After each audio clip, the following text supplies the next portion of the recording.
Hello dear friends, welcome to net classes CS paper 1। Dear friends, मैं ज्योति कुमारी आपको यहाँ NTA UGC net computer science paper 2 के 10th unit artificial intelligence के first chapter को यहाँ complete करा रही हूँ।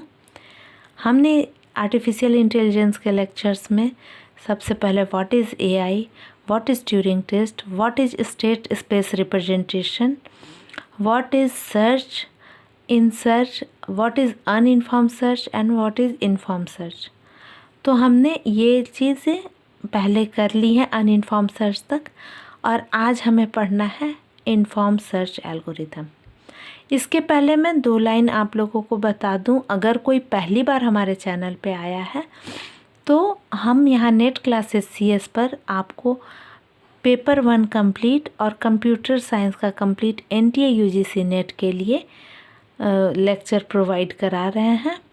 आप हमारे प्रीवियस वीडियोस को जाके ज़रूर देखिए, और हमारा पेड प्लान भी है जिसमें कि 501 रुपये में लाइफ टाइम एक्सेस के साथ आपको पेपर 1 के लेक्चर्स और previous year question 5000 plus previous year question मिलेंगे, और कंप्यूटर साइंस के 1001 रुपीज़ में आपको complete syllabus A to Z syllabus से आप मैच कर सकते हैं, और हमारे लेक्चर्स को आप स्टैंडर्ड बुक से वेरीफाई कर सकते हैं। तो वो हम प्रोवाइड कर रहे हैं आपको 1001 रुपीज़ में लाइफ टाइम एक्सेस। आप उसको चाहे जब देखिए, जितनी बार देखिए, और ऐसा नहीं है 6 महीने साल भर के बाद आपको कुछ और पैसे देने, एक बार लाइफ में देना है। और हम लोग अपने तरफ से ऑनेस्टली आपको पूरा सारा मटेरियल प्रोवाइड कराएंगे। अब हम लोग आते हैं अपनी पढ़ाई पे। मेरे साथ मृणाली मैम हैं जो आप लोगों को टीचिंग पढ़ाना स्टार्ट कर दी हैं। आज उन्होंने लेक्चर डाला है, आप देख सकते हैं, तो आपको पेपर 1 के बारे में भी आइडिया लग जाएगा। और पेपर 2 गेट क्लासेस CSC भी है हमारा चैनल, जिस पर वो मृणाली मैम ने बहुत सारे वीडियोस ऑलरेडी डाले हुए हैं। कंपाइलर का भी वो पूरा अच्छे से डिटेल में आपको पढ़ा रही हैं। A1 लेवल का जो लेक्चर्स उनके हैं आप देख सकते हैं। बहुत बढ़िया से उन्होंने बहुत मेहनत करके सारे लेक्चर्स तैयार किए हैं और पढ़ाया है। तो आप देखिए, और अगर आपको लगे कि कंप्लीट कोर्स हमसे करना है तो आप पेड कोर्स के लिए कांटेक्ट कर सकते हैं। प्रीवियस वीडियो में देख लीजिएगा, उसके सारे डिटेल्स मिल जाएंगे। तो हम आते हैं इन्फॉर्म सर्च एल्गोरिथम पर। इन्फॉर्म सर्च एल्गोरिथम क्या है? It uses prior information about the problem to guide the search. किसी भी सर्च को गाइड करने के लिए वो प्रायर इंफॉर्मेशन देता है। इनिशियल स्टेट से गोल स्टेट तक जाने के लिए एस्टिमेटेड एक वैल्यू है, वो क्या हो सकता है, वो देता है इन्फॉर्म सर्च एल्गोरिथम। और ह्यूरिस्टिक वर्ड जो हम देख रहे हैं वो यूरेका नाम वर्ड आपने सुना होगा। यूरेका अगर कोई साइंटिस्ट या आर्किमिडीज का है सिद्धांत, या और बहुत सारे लोगों का, तो यूरेका मीन्स होता है हाँ मैंने कर लिया। तो उस वर्ड से ह्यूरिस्टिक फंक्शन का खोज हुआ है, वहाँ से ये डिराइव हुआ है। तो ह्यूरिस्टिक फंक्शन यूरेका मैंने इसीलिए बताया क्योंकि ये आपको बुक में मिलेगा। आप स्टैंडर्ड बुक देखिए, उसमें आपको बताया हुआ है कि ये कहाँ से आया है ह्यूरिस्टिक फंक्शन, ये वर्ड। तो आप इसका मतलब यही होता है कि एक इन्फॉर्मेशन, एक एस्टिमेटेड कॉस्ट, आपको एक आइडिया। तो ये इनिशियल सर्च से गोल सर्च तक जाने के लिए इनिशियल स्टेट से गोल स्टेट तक जाने के लिए आपको एक एस्टिमेटेड कॉस्ट बताता है क्या हो सकता है। इसकी इफ़िशियंसी ऑब्वियसली ज़्यादा होगी क्योंकि अनइन्फॉर्म सर्च में हमारे पास कुछ भी इंफॉर्मेशन नहीं था, लेकिन इसमें हमें इंफॉर्मेशन मिल जाता है तो हम प्रोमाइजिंग नोड के साथ जाते हैं। It role like a guide, सही बात है। अगर ये कुछ बताता है, जैसे हम आपको अगर एक एक चीज़ सिलवार से बताते जाएं तो आपको इजी हो जाएगा, आपको सिर्फ पढ़ना काम रह जाएगा। ये नहीं कि हाँ सर्चिंग का काम आपको नहीं करना पड़ेगा, वो काम हम कर देंगे। तो हम ह्यूरिस्टिक फंक्शन की तरह आपके लिए काम करेंगे, जो हम आपको सब कुछ का आइडिया दे देंगे, एस्टिमेटेड आइडिया दे देंगे, और आपको उस पर फंक्शन करना है और गोल स्टेट तक पहुंचना है। तो इफ़िशियंसी ऑटोमेटिक आपकी हाई हो जाएगी। और अगर total A to Z searching और ये वो सब कुछ आप खुद करने लगें तो उसमें टाइम ऑब्वियस सी बात है कि किल होगा। बहुत सारे लोग को 1-2 साल लग जाते हैं ये सब कुछ समझते समझते, और ये ढूंढते कि हमको कहाँ से एग्जैक्ट सही जगह कहाँ है। वहाँ से मेन सबसे बड़ा बात है कि हम सही जगह पे हैं कि नहीं, ये जानने में बहुत टाइम लग जाता है, और ये फैक्ट है। तो क्या है कि ह्यूरिस्टिक फंक्शन जहाँ आ जाता है तो एफिशिएंसी बढ़ जाती है। ये गाइड की तरह हमें रोल करता है, और इस ह्यूरिस्टिक फंक्शन को हम एवरी नोड पे अप्लाई करते हैं। हर नोड का हर स्टेट पे हम ह्यूरिस्टिक वैल्यू को कैलकुलेट करते हैं। और जो प्रोमाइजिंग नोड हो, प्रोमाइजिंग, ओनली प्रोमाइजिंग, नॉट मिनिमल। इसमें मिनिमल सोच के बेस्ट फर्स्ट सर्च में आप कभी कंफ्यूज नहीं होना है। ये मोस्ट प्रोमाइजिंग नोड है, जो कि आपको लगा कि इसका कॉस्ट कम है तो आप इस नोड के साथ जाएंगे, आपको लगेगा इसका कॉस्ट कम है तो आप इस नोड के साथ जाएंगे। तो मोस्ट प्रोमाइजिंग नोड के साथ हम जाते हैं। यहाँ FN की वैल्यू HN के बराबर होती है, क्योंकि इसका कॉस्ट हमको नहीं पता होता बेस्ट फर्स्ट सर्च में।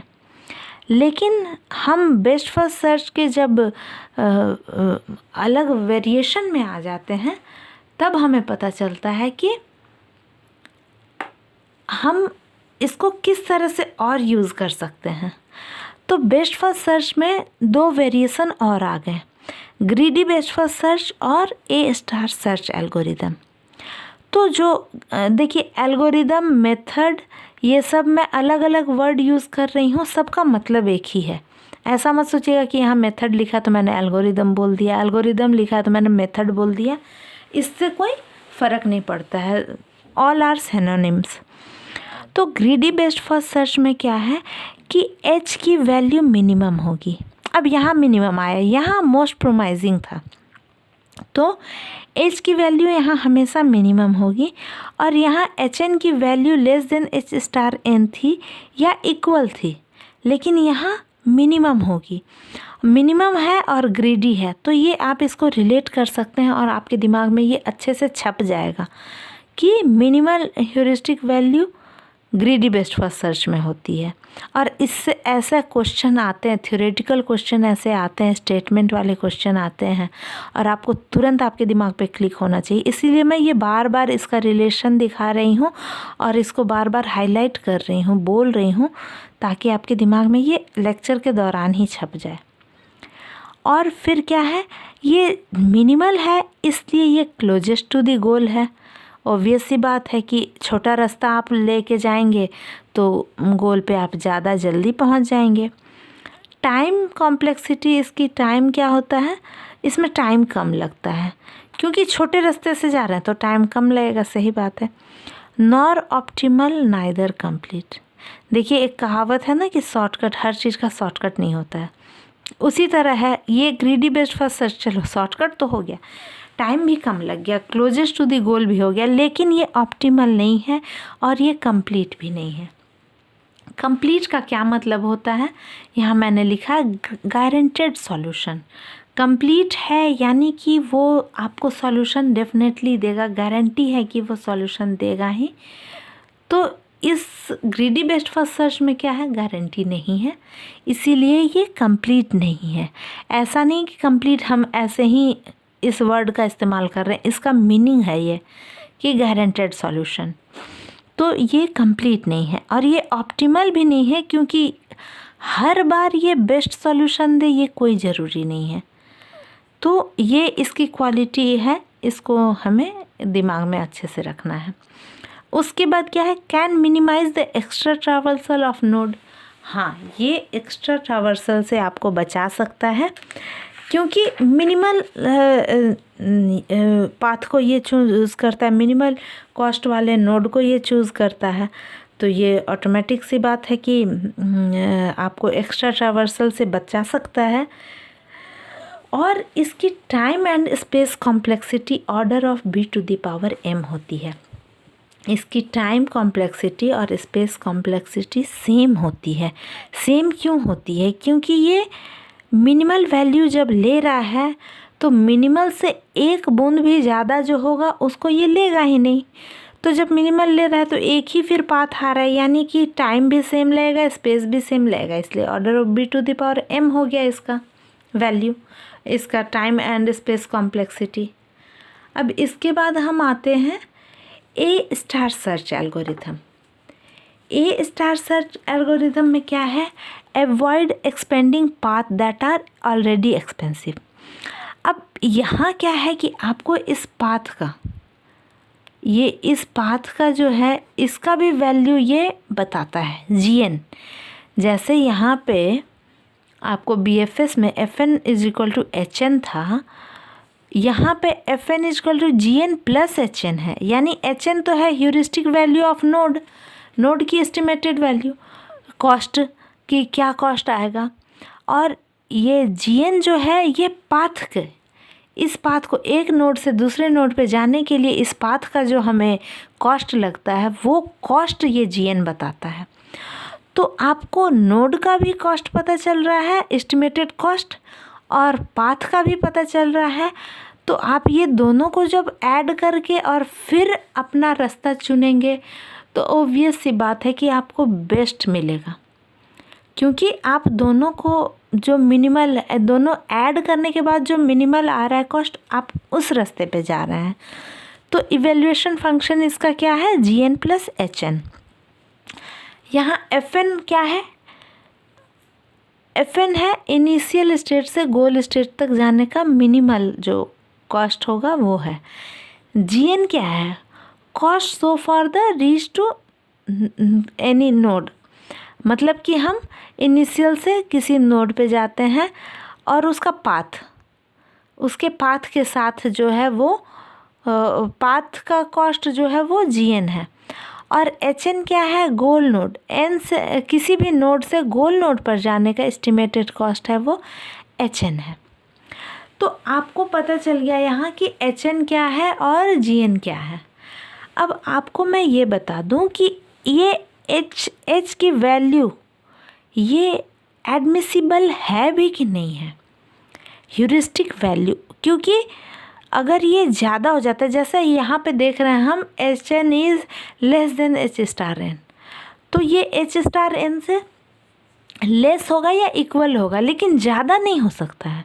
हम एस्टिमेटेड कॉस्ट ही ज़्यादा क्यों लें, हम एस्टिमेशन ही ज़्यादा क्यों करें? एस्टिमेशन तो हमेशा या तो इक्वल होगा या तो लेस होगा। ये हम डेली लाइफ में, अपने प्रैक्टिकल लाइफ में भी एग्जांपल से समझ सकते हैं। और अगर ये एडमिसिबल है, यानी कि ये अंडर एस्टिमेट यानी कि नॉर्मल, आप लोग लैंग्वेज वाले अंडर एस्टिमेट से मत इसको समझिएगा। अंडर एस्टिमेट का डायरेक्ट मीनिंग है छोटी वैल्यू, और ओवर एस्टिमेट का डायरेक्ट मीनिंग है बड़ी वैल्यू। तो जब यहाँ छोटी वैल्यू है तो आप ये H की वैल्यू एडमिसिबल है, यानी कि यहाँ लगाने लायक है, लागू करने लायक है। लेकिन अगर ये ओवर एस्टिमेट होती है तो ये नॉट एडमिसिबल हो जाएगा। और आपको ये चीज़ समझना है कि इस अंडर एस्टिमेट वर्ड से, ओवर एस्टिमेट वर्ड से घुमा फिरा के कई बार क्वेश्चन आ चुका है कि H की वैल्यू अंडर एस्टिमेट होनी चाहिए, नेवर अंडर एस्टिमेट होनी चाहिए, ओवर अंडर एस्टिमेट होनी चाहिए, नेवर ओवर एस्टिमेट होनी चाहिए। तो इस तरह से ये घुमा घुमा के इससे क्वेश्चन हर बार आता है। आपको मैंने यहाँ भी बता दिया, ये जो मैंने अभी बताया था स्पेस कॉम्प्लेक्सिटी, टाइम कॉम्प्लेक्सिटी, इससे भी क्वेश्चन आता है। ये पूछता है अलग से, कभी स्पेस पूछेगा, कभी टाइम पूछेगा। और ग्रीडी बेस्ट फर्स्ट सर्च में दोनों का वैल्यू सेम है, लेकिन अदर में चेंज हो जाता है। जैसे यहाँ GN और HN की वैल्यू है तो इसमें टाइम कॉम्प्लेक्सिटी और स्पेस कॉम्प्लेक्सिटी अलग हो जाती है। तो इसका मैं एक चार्ट, कंपैरिजन चार्ट बना के आपको दे दूँगी एक पेज पे, जिससे कि आप इजीली उसको कंपेयर भी कर सकें और याद भी कर सकें। ये आपको डेफिनेटली याद करना है। तो ये हमने बता दिया कि उसके बाद एक है IDA एल्गोरिथम।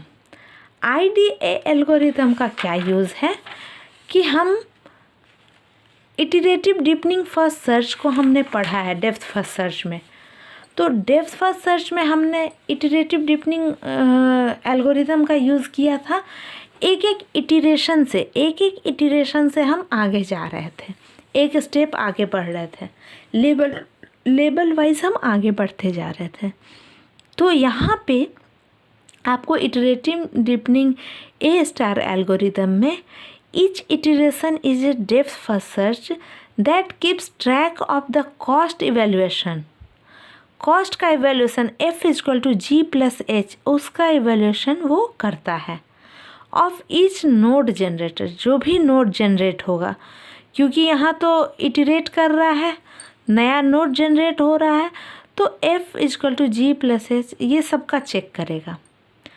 और द कॉस्ट थ्रेशोल्ड इज, इसमें थ्रेशोल्ड का यूज़ होता है, यहाँ मैं लिख देती हूँ।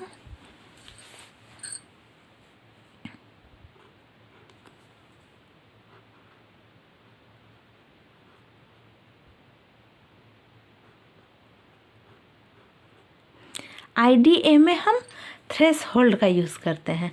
It is initialise to the heuristic of initial state, जो इनिशियल स्टेट होगा उसकी ह्यूरिस्टिक वैल्यू से वो इनिशियलाइज तो हो जाता है। और हम इसमें काम कैसे करते हैं, if a node is generated whose cost exceeds the threshold for that iteration, अगर यहाँ फर्स्ट इटरेशन में इसके थ्रेशोल्ड से, मतलब इसके इनिशियल ह्यूरिस्टिक कॉस्ट से अगर ज़्यादा इसका कॉस्ट आता है तो हम इसको यहीं पे कट ऑफ कर देंगे, और अगर कम आता है तो हम फिर इसमें आगे जाते हैं। तो हम इसको एक और कंपैरिजन चार्ट मैं आपको दूंगी जिसमें सारे सर्चेज़ का आपको ऑप्टिमल है नहीं है, कंप्लीट है नहीं है, टाइम कॉम्प्लेक्सिटी, स्पेस कॉम्प्लेक्सिटी, सब कुछ मैं आपको कंपैरिजन चार्ट के साथ समझा भी दूंगी। और यहाँ आपको अवेलेबल होगा तो आप इसको इजीली लिख भी लेंगे, नोट्स अपने बनाते रहिए साथ में, और उसके बाद आप इसको कर सकते हैं। तो मेरा नेक्स्ट टास्क क्या है कि एक कंपैरिजन चार्ट आपको सारे सर्चेस का, और एक कंपैरिजन चार्ट उसकी टाइम कॉम्प्लेक्सिटी, ऑप्टिमलिटी, कंप्लीटनेस इसका। और उसके बाद हम पढ़ेंगे नेक्स्ट सर्च जो कि है हिल क्लाइंबिंग सर्च। देखिए फ्रेंड्स, मैंने सोचा था कि आपको एक लेक्चर में पूरा ह्यूरिस्टिक पढ़ा दूं, लेकिन वो फिर बहुत ज़्यादा हो जाएगा। आप पहले ये जो है एक पेज, इसी को अच्छे से इसको एकदम एनालाइज कीजिए, समझिए, लेक्चर को फिर सुनिए, और इसके साथ आप स्टैंडर्ड बुक को ज़रूर फॉलो कीजिए। मैं हमेशा सजेस्ट करूँगी कि बुक से अच्छा कोई ऑथेंटिक कोई सोर्स नहीं है। आप स्टैंडर्ड बुक, रिचर्ड नाइट की बुक देखिए, और जो भी, हालांकि मैं भी पढ़ाती हूँ तो वहाँ से पढ़ती ही हूँ, तो लेकिन आप पढ़ेंगे तो आप अपने हिसाब से पढ़ेंगे, तो पढ़ना चाहिए बिल्कुल। और यहाँ आपको सफिशिएंट चीज़ मिलेगी। अगर आपको नहीं टाइम है, समय नहीं है, तो उसी के लिए हम लोग यहाँ अवेलेबल हैं। तो मृणाली मैम के भी आप लेक्चर्स देखते रहिए। पेपर 1 उन्होंने स्टार्ट कर दिया है और पेपर 2 भी चल रहा है साथ में। अगर आपको हमारे लेक्चर्स पसंद आते हैं तो डेफिनेटली सबसे पहले तो सब्सक्राइब कर लीजिए नेट क्लासेस CS और गेट क्लासेस CSE को। और इसके बाद आप अगर पेड कोर्स लेना चाहते हैं, कंप्लीट कोर्स हमसे पढ़ना चाहते हैं इसी डिटेल्ड मैनर में, और एक एक पेज, 2-2 पेज में आपको पूरा क्रिस्प नोट्स मिले वैसे, तो आप हमसे कांटेक्ट कर सकते हैं। प्रीवियस 4-5-6 वीडियो हैं, उस वीडियो को भी देखिए और पढ़ते रहिए, बढ़ते रहिए। थैंक यू वेरी मच, और ऑल द बेस्ट। हम लोग बहुत अच्छे से पढ़ेंगे और अचीव करेंगे। आपका जो भी गोल है आप पक्का अचीव करेंगे। आप नेट JRF क्वालिफाई करेंगे। Thank you.